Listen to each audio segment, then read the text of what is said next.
क्या आपने कभी यह कल्पना की है कि घर के भीतर सुबह के समय होने वाली एक आम सी बहस इतनी भयावह दिशा में मुड़ सकती है कि वह एक पूरे परिवार को हमेशा के लिए बर्बाद कर दे? क्या कोई पिता यह सोच सकता है कि जिस बेटे को उसने गोद में खिलाया, बड़ा किया, पढ़ाया लिखाया, वही एक दिन उसकी जान का दुश्मन बन जाएगा? और क्या कोई बेटा इतना मानसिक दबाव, गुस्से और तनाव में अंधा हो सकता है कि वह अपने ही जन्मदाता की हत्या जैसा खौफनाक कदम उठा ले?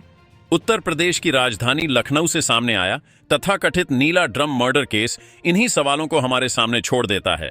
यह कोई साधारण हत्या नहीं थी और न ही यह कोई पल भर में हुआ हादसा था, बल्कि यह एक ऐसी घटना थी जिसमें टूटते पारिवारिक रिश्ते, संवाद की कमी, सामाजिक दबाव और इंसानियत की हार साफ दिखाई देती है। लखनऊ के आशियाना इलाके से सामने आए इस मामले ने पूरे शहर को ही नहीं बल्कि देश भर को झकझोर कर रख दिया, क्योंकि जिस नीले प्लास्टिक ड्रम से यह कहानी सामने आई उसके भीतर किसी बाहरी व्यक्ति का नहीं बल्कि एक पिता का शव टुकड़ों में छुपाया गया था। और उससे भी ज्यादा डरावनी सच्चाई यह थी कि इस जघन्य अपराध को अंजाम देने वाला उसी पिता का अपना बेटा था। मृतक मनवेंद्र सिंह, उम्र लगभग 29 वर्ष, एक पैथोलॉजी लैब और लाइसेंस शुदा शराब व्यवसाय से जुड़े हुए थे और अपने परिवार के लिए एक जिम्मेदार मुखिया माने जाते थे। वहीं उनका बेटा अक्षत सिंह मात्र 21 साल का युवक था, जो बीकॉम का छात्र था और जिसकी अपनी सोच, अपनी पसंद और अपने सपने थे। लेकिन यही सपने धीरे धीरे उसके लिए बोझ बनते चले गए, क्योंकि घर में लंबे समय से तनाव का माहौल था। पिता चाहते थे कि बेटा मेडिकल लाइन में जाए, नीट जैसी प्रतियोगी परीक्षा की तैयारी करे और एक तयशुदा रास्ते पर चले, जबकि अक्षत इस फैसले से सहमत नहीं था। वह मेडिकल की पढ़ाई नहीं करना चाहता था और यही असहमति धीरे धीरे रोज की बहसों में बदल गई। घर में संवाद खत्म हो चुका था, उसकी जगह दबाव, ताने और अपेक्षाओं ने ले ली थी। पुलिस जांच के अनुसार 20 फरवरी 2026 की सुबह लगभग 4:30 बजे घर की तीसरी मंजिल पर पिता और बेटे के बीच एक बार फिर बहस शुरू हुई। यह कोई नई बात नहीं थी, लेकिन उस दिन बहस का स्वर कहीं ज्यादा उग्र था। आवाजें तेज थीं, शब्दों में कड़वाहट थी और अंदर जमा हुआ वर्षों का तनाव बाहर निकलने को तैयार था। इसी बहस के दौरान हालात पूरी तरह बेकाबू हो गए और आरोप है कि गुस्से में आकर अक्षत ने अपने पिता की लाइसेंस शुदा राइफल उठा ली। एक ऐसा हथियार जो सुरक्षा के लिए था, लेकिन उसी पल वह मौत का झरिया बन गया। एक गोली चली और उसी एक पल में सब कुछ खत्म हो गया। मनवेंद्र सिंह की मौके पर ही मौत हो गई। गोली चलने के बाद घर में एक अजीब सी खामोशी छा गई। जमीन पर एक पिता का निर्जीव शरीर पड़ा था और सामने खड़ा था एक बेटा जो अब अपराधी बन चुका था। यहीं यह कहानी रुक सकती थी, लेकिन असली भयावहता इसके बाद शुरू होती है। पुलिस के मुताबिक आरोपी ने न तो किसी को सूचना दी और न ही मदद मांगी, बल्कि उसने सबूत मिटाने का रास्ता चुना। उसने पिता के शव को तीसरी मंजिल से नीचे एक खाली कमरे में पहुंचाया, दरवाजे बंद किए और फिर उस कमरे के भीतर जो हुआ उसने जांचकर्ताओं को भी सन्न कर दिया। आरोपी ने कथित तौर पर मशीन की मदद से शव को काटना शुरू किया और शरीर को कई हिस्सों में विभाजित कर दिया। यह सब कुछ इतना व्यवस्थित था कि यह अचानक लिया गया फैसला नहीं लगता, बल्कि एक सोची समझी योजना का हिस्सा प्रतीत होता है। पुलिस सूत्रों के अनुसार कुछ शरीर के हिस्सों को कार में रखकर घर से बाहर ले जाया गया और उन्हें सदरौना के आसपास अलग अलग स्थानों पर फेंक दिया गया ताकि पहचान मुश्किल हो जाए, जबकि बाकी बचे अवशेष, खासकर धड़ और सिर को एक बड़े नीले प्लास्टिक ड्रम में डालकर घर के भीतर ही छुपा दिया गया। वही नीला ड्रम जो बाद में पूरे देश में चर्चा का विषय बन गया। दिन बीतते चले गए और मनवेंद्र सिंह किसी को दिखाई नहीं दिए। उनका मोबाइल फोन बंद था और किसी से कोई संपर्क नहीं हो पा रहा था। परिवार को चिंता हुई और अंततः उनकी गुमशुदगी की शिकायत दर्ज कराई गई। शुरुआत में यह मामला एक सामान्य मिसिंग पर्सन रिपोर्ट जैसा ही लग रहा था, लेकिन इसी बीच पड़ोसियों ने पुलिस को बताया कि घर से अजीब सी बदबू आ रही है। जब पुलिस घर पहुंची और तलाशी शुरू की गई तो उन्हें वह नीला ड्रम मिला। जैसे ही ड्रम खोला गया, उसके अंदर का दृश्य देखकर पुलिसकर्मी भी कुछ पलों के लिए स्तब्ध रह गए।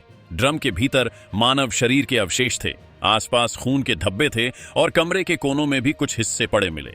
यहीं से यह साफ हो गया कि यह कोई गुमशुदगी नहीं बल्कि एक बेहद खौफनाक हत्या का मामला है। पूछताछ के दौरान आरोपी अक्षत ने कई बार अपने बयान बदले। पहले उसने कहा कि उसके पिता कहीं बाहर गए हैं, फिर उसने आत्महत्या की संभावना जताने की कोशिश की, लेकिन जब फॉरेंसिक साक्ष्य सामने आए, जिनमें राइफल, घर और कार में मिले खून के निशान और ड्रम के भीतर पाए गए अवशेष शामिल थे, तो उसकी कहानी टिक नहीं पाई।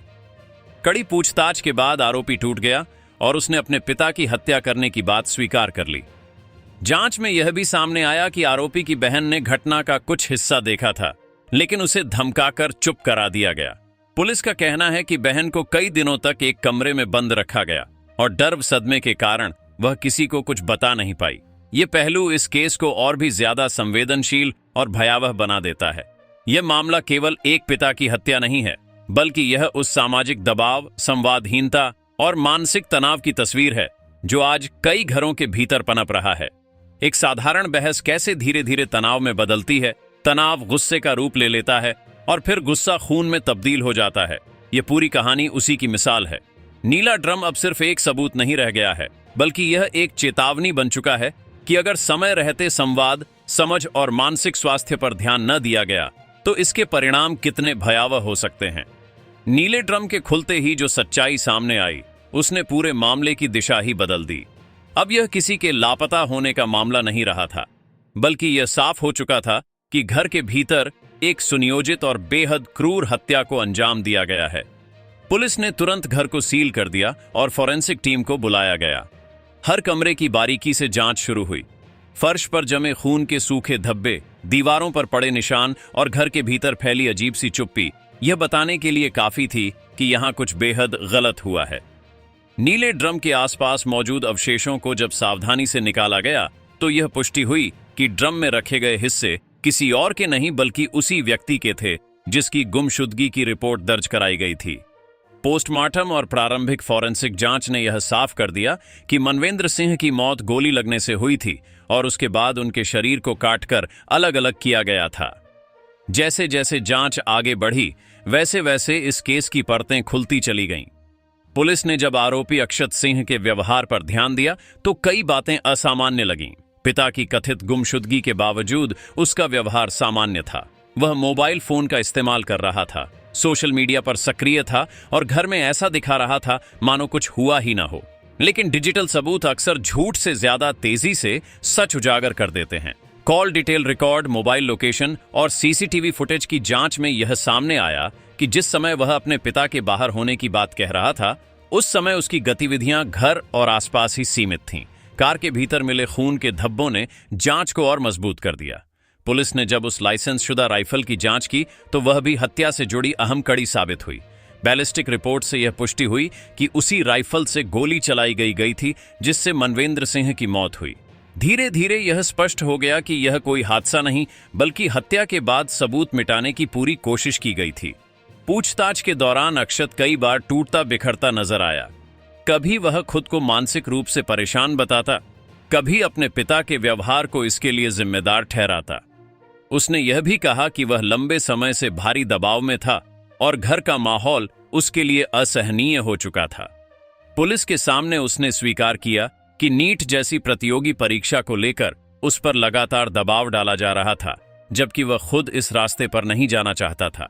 उसने माना कि पिता बेटे के बीच संवाद पूरी तरह खत्म हो चुका था और हर बातचीत बहस में बदल जाती थी। हालांकि पुलिस का साफ कहना था कि कोई भी मानसिक दबाव किसी की जान लेने का बहाना नहीं बन सकता। जांच में यह भी सामने आया कि आरोपी की बहन इस पूरी घटना की मूक गवाह बनी थी। उसने अपने सामने हुए कुछ हिस्से देखे थे, लेकिन डर और धमकियों के कारण वह चुप रही। पुलिस के अनुसार बहन को मानसिक रूप से इतना डरा दिया गया था कि वह कई दिनों तक कमरे से बाहर आने की हिम्मत नहीं कर पाई। जब उसने पुलिस के सामने बयान दिया तो उसकी हालत बेहद खराब थी। उसकी आंखों में डर और सदमा साफ झलक रहा था। यह बयान केस के लिए बेहद अहम साबित हुआ, क्योंकि इससे यह साफ हुआ कि हत्या के बाद आरोपी ने न सिर्फ सबूत मिटाने की कोशिश की, बल्कि परिवार के भीतर ही खौफ का माहौल बना।